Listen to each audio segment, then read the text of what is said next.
Ftoj në të momente në podium.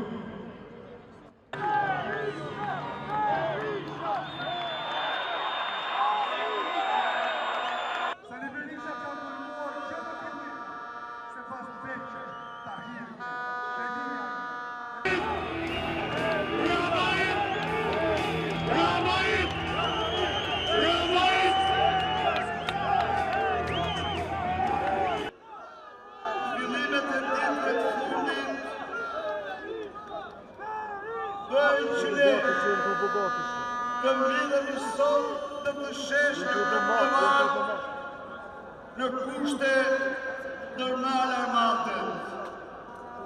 Ndoshta jemi mbledhur në kryerritjen tonë paqësore në momentin më kritik të Shqipërisë të 35 vitet e fundit. Në mënyrë qeverisje, jeta publike u kriminalizua.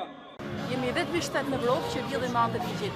E gjitha administrata shtetërore është në njëjtje penale dhe nuk ka asnjë përzëllim dhe asnjë ndalje të këtij pushteti që po vepron.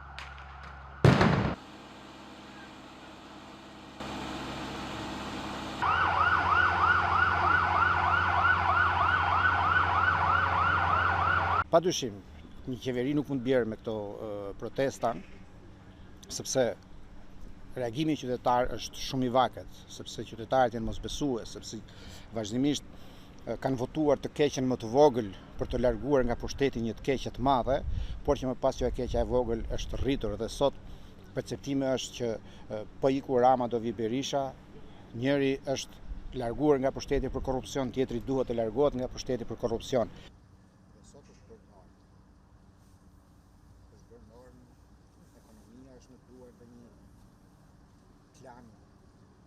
Këto protesta, unë mendoj që nuk do ta bëjnë revolucionin e madh në politik, por janë një gjë e mirë të paktën për të mos krijuar një stagnacion dhe një qëndrueshmëri, një kalcifikim të pushtetit.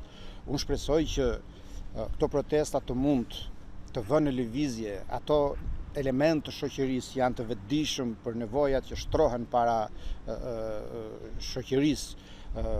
Shpresoj që këto të vënë në lëvizje edhe ata aktorë ndërkombëtar, duke qenë se Shqipëria është në procesin e negociatave me Bashkimin Evropian, ka hapur të gjithë grup kapitujt dhe është në një monitorim të fortë për të realizuar këto deri në vitin 2027.